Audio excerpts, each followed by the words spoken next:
একটি বাক্যের মধ্যে বিভিন্ন পদ থাকে, যেমন নামপদ এবং ক্রিয়াপদ। এই ক্রিয়াপদের সাথে নামপদের যে সম্পর্ক সেটাকেই আমরা বলি কি কারক। কারক সম্পর্কিত বিস্তারিত আলোচনায় আমরা প্রথমত কারক সম্পর্কিত প্রাথমিক আলোচনা, এরপর কারক ও বিভক্তি সম্পর্কিত আলোচনা এবং এরই ধারাবাহিকতায় কারকের যে প্রকারভেদ, এই প্রকারভেদগুলো সম্পর্কিত বিস্তারিত আলোচনায় প্রথমত কর্তৃকারক এবং কর্মকারক, এরপর করণকারক, এরপর অপাদানকারক, এরপর সম্প্রদানকারক এবং সবশেষে অধিকরণ কারক নিয়ে আলোচনা করব। আমাদের এ পর্বের আলোচ্য বিষয় হচ্ছে কারক সম্পর্কিত প্রাথমিক আলোচনা। চলুন শুরু করা যাক। প্রথমত কারক শব্দটাকে যদি আপনি ভাঙেন বা বিশ্লেষণ করেন তাহলে এরকম কিছু একটা পাচ্ছেন, ক্রি যোগ অক। এখানে ক্রিটা হচ্ছে ক্রিয়ামূল বা ধাতু আর অক হচ্ছে কি প্রত্যয়। আচ্ছা, তাহলে কারক শব্দের অর্থটা আসলে কি? কারক শব্দের অর্থ হচ্ছে যা ক্রিয়া সম্পাদন করে। কি বললাম? কারক শব্দের অর্থ হচ্ছে কি যা ক্রিয়া সম্পাদন করে। ক্রিয়া সম্পর্কে আমাদের সবারই কম বেশি ধারণা আছে। ক্রিয়া হচ্ছে কি করা, যাওয়া, খাওয়া, হওয়া, চলা, যে কোনো ধরনের কাজকে বলা হচ্ছে কি ক্রিয়া। তাহলে কারকের কাজটাই হচ্ছে কি ক্রিয়া সম্পাদন করা। তাহলে এখন আমরা দেখি তাহলে কারকের সংজ্ঞাটা কি। কারকের ব্যাকরণিক সংজ্ঞাটা হচ্ছে এরকম: বাক্যস্থিত নামপদের সাথে ক্রিয়াপদের যে সম্পর্ক সেটাই হচ্ছে কারক। কি বললাম তাহলে আমি? বাক্যস্থিত নামপদের সাথে ক্রিয়াপদের যে সম্পর্ক সেটাই হচ্ছে কি কারক। এখান থেকে আমাদের বেশ কিছু জিনিস বোঝার আছে। প্রথমত আসেন বাক্যস্থিত, এই শব্দটার অর্থ কি? এই শব্দটা হচ্ছে বাক্যের মধ্যে অবস্থিত, এক কথায় বাক্যে।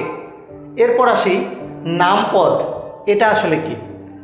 নামপদ আর ক্রিয়াপদ দুইটা পদের কথা এখানে আছে। আচ্ছা, আপনারা যেহেতু ক্রিয়া বোঝেন, ক্রিয়া মানে কি যে কোনো ধরনের কাজ। ক্রিয়াপদ ছাড়া পৃথিবীতে যত ধরনের পদ আছে সবগুলোই হচ্ছে নামপদ। কি বললাম আমি? ক্রিয়াপদ ছাড়া পৃথিবীতে যত ধরনের পদ আছে সবগুলোই হচ্ছে কি নামপদ।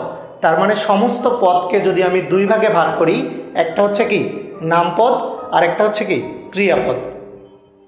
তাহলে যে যতটুকু বোঝা গেল সেটা হচ্ছে বাক্যস্থিত মানে বাক্যের মধ্যে অবস্থিত নামপদের সাথে ক্রিয়াপদের যে সম্পর্ক সেটাই হচ্ছে কি কারক। আচ্ছা, এখন আসেন কারক শুরু করার আগে আমরা একটু দেখি, সংজ্ঞাটা একটু বোঝার চেষ্টা করি আর এটা দেখার চেষ্টা করি যে কোন কোন পদের কারক হয় আর কোন কোন পদের কারক হয় না। দেখেন, আমি এখানে দুটি বাক্য লিখেছি। প্রথম বাক্যটি লিখেছি নদীর মাছ ডিম পাড়ে। দ্বিতীয় বাক্যটি লিখেছি রবীন্দ্রনাথ ঠাকুরের কবিতার একটি লাইন, ওগো আজ তোরা যাস নে ঘরের বাইরে। এখন প্রথম বাক্যটা আপনারা খেয়াল করেন একটু, নদীর মাছ ডিম পাড়ে। এখানে ক্রিয়াপদ কোনটা? ক্রিয়াপদ হচ্ছে পারে।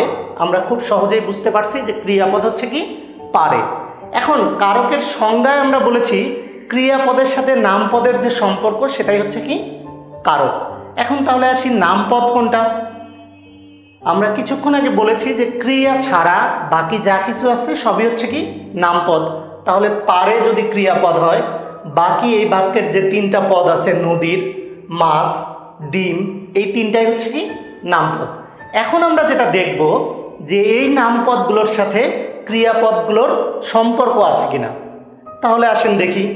পারে, আচ্ছা, প্রথমত আমরা যদি বলি কে পারে, আমরা একটা উত্তর পাচ্ছি কি মাছ পারে।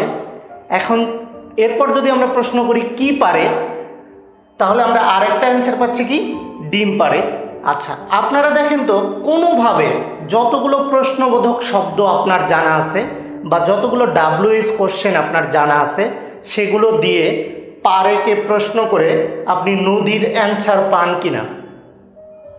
আপনারা এটা একটু চিন্তা করেন যে যতগুলো দেখেন কে পারে, কিভাবে পারে, কোথায় পারে, কেমনে পারে, কখন পারে। দেখেন কোথায় পারে আপনাকে কিন্তু বলে নাই যে নদীতেই ডিম পারে। এই কথাটা কিন্তু এই বাক্য দ্বারা কোনোভাবেই বোঝা যায় না যে নদীর মাছ ডিম পারে মানে নদীতেই ডিম পারে। এটা কিন্তু এইটার অর্থ মিন করতেছে না। আচ্ছা, এখন তাহলে দেখি, যত রকম চেষ্টাই করেন না কেন আপনি পারবেন না, নদীর সাথে এইটার কোনো সম্পর্ক তাহলে খুঁজে পাওয়া যাচ্ছে না। তাহলে দেখেন পারে এই ক্রিয়াপদটার সাথে নদীর কোনো সম্পর্ক নাই, তাহলে এই পদটার কারক হবে না। কেন কারক হবে না? কারণ আমরা বলেছি বাক্যস্থিত নামপদের সাথে ক্রিয়াপদের যে সম্পর্ক সেটাই হচ্ছে কারক।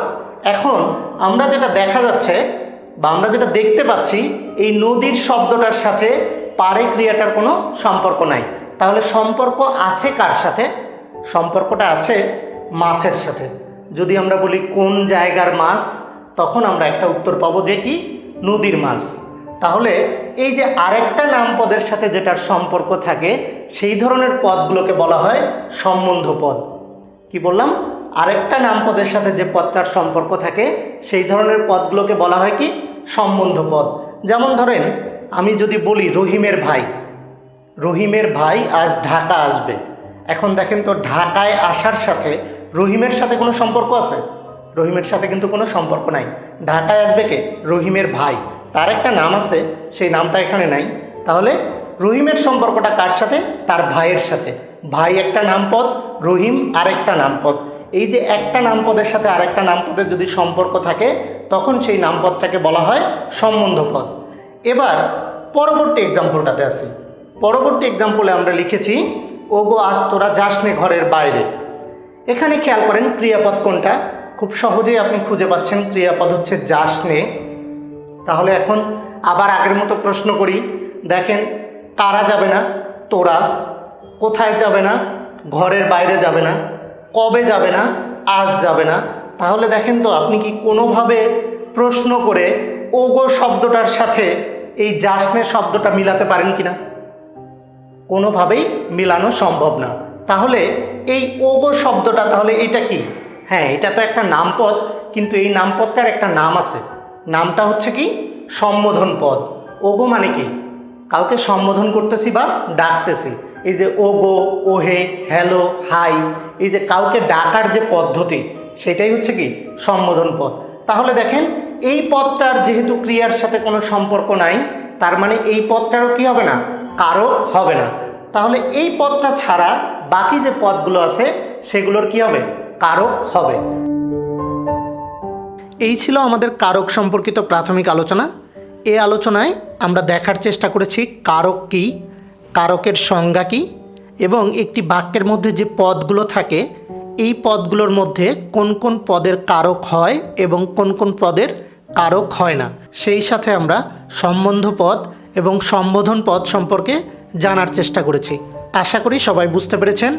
আমাদের পরবর্তী অংশের আলোচনা কারক ও বিভক্তি। ততক্ষণ পর্যন্ত আমাদের সঙ্গেই থাকুন।